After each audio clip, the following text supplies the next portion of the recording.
Wow, Cranbury. Join me in thanking and applauding Boy Scout Kona MacAllister and his rendition of Taps. Fantastic.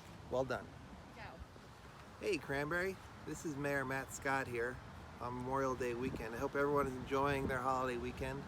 I just want to take a moment to stop and actually talk about what Memorial Day really means.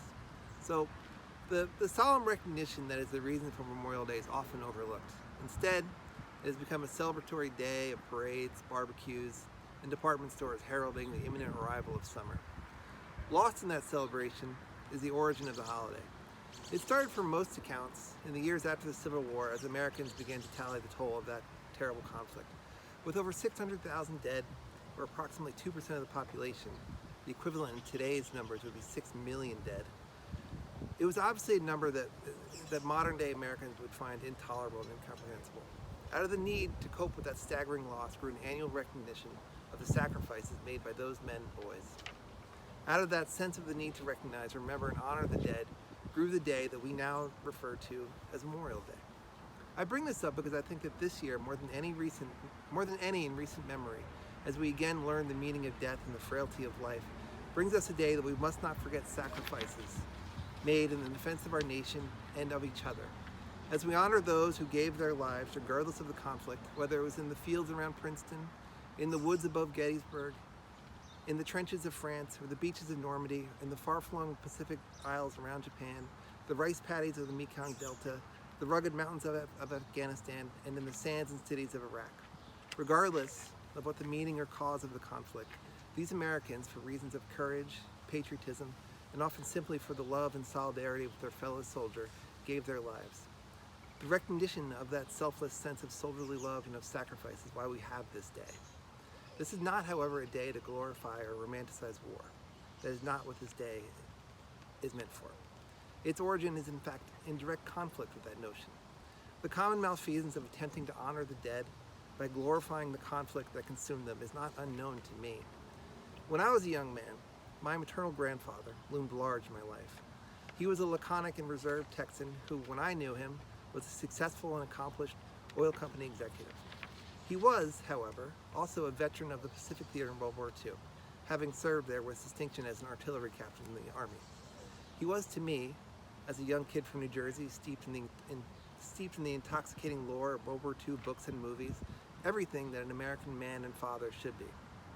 I often longed to ask him for stories of war and combat, and as I grew older, I finally gained the nerve to do so. But to my disappointment, he always deferred my request and diminished his role in the conflict. It was as if he wanted me to find the idea of war as a boring nuisance, as I'm sure I was to him. As a young man, long after he had passed, I sought out and found one of his fellow soldiers from their campaigns together in Okinawa and in the Philippines. He told me of many brave and selfless things my grandfather had did. Now, I knew that this must have been true when I was younger, but yet my grandfather never wanted to discuss it. I think I know now why he did not. He knew that war, at its core and its essence, consumes men and the children of men. He knew that those soldiers may be of noble deed and heroic countenance, but the war in which they were ensnared was neither noble nor heroic. He had 3 sons. The oldest of them would have been eligible for the draft and for service in Vietnam. My grandfather, the war hero, the ExxonMobil executive, wanted nothing more than for my uncle to never set foot in Vietnam. He had seen war. He had seen the sacrifices made and the lives taken. He knew what war was, and although he loved America and he loved his fellow soldiers, he would never want one of his own to have to make that sacrifice. So it is a day not to valorize or glorify the battle, but to understand and honor the soldier and to remind us of the costs of battle. We remember the men, the brothers, fathers, and sons, and more recently the women, sisters, mothers, and daughters, whose lives were taken too soon and all too frequently. In our own town, we have many who have made that sacrifice and many who served, and who thankfully were able to return to us, if not unscathed, then at least alive. I'll preface this by saying that very often on days like this, unless we have a family member or a friend who served, we often fail to recognize any one individual. Well, today I'd like to bring forth one man who did serve. His name was James P. Robinson. He was 19 years old. He grew up in Cranbury, right here on Maplewood Avenue. He was a part of the large and vibrant African American community here, in town. And in November 1966, he enlisted into the U.S. Army and was killed in action in Vietnam during the Tet Offensive on January 6, 1968. Today, we'd also like to commemorate 4 veterans who, although did not make the ultimate sacrifice, did serve in the military during the Vietnam era. We earlier this year decided that we need to commemorate these servicemen who served during that time.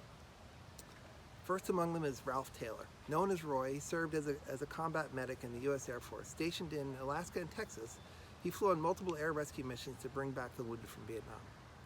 There's also David Thomas in the U.S. Navy, who enlisted in 1961, and during the Vietnam era, he operated on transport ships operating up and down the South Vietnamese coast. He served over 20 years and retired as a Chief Petty Officer in 1981. In addition to these names, we also have Ronald P. Convitt, who served from 1964 to 1970, and Miss Marcella E. Moody, who also served from 1964 to 1970. One of 3 Moodys to be enshrined on our Veterans Memorial. She's also one of the only women on there as well. I also have the honor of announcing the winners of the Cranbury Lions Memorial Day poster and essay contest titled, "What Does Memorial Day Mean to You?" So, for the poster winners, from the 3rd place, we have Miss Julia Shea. 2nd place is Miss Skylar Busby. And 1st place is Miss Sienna Jefferson. Congratulations, all 3 of you ladies, well done. Essay winners are, 3rd place is Jessica Marshner. 2nd place is Syra Bott. And the winner of the essay contest for the Cranbury Lions Memorial Day contest is Miss Leah Bornstein. So congratulations.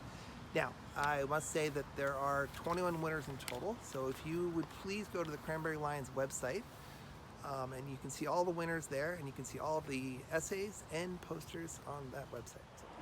I know this has been an unusual Memorial Day for all of us.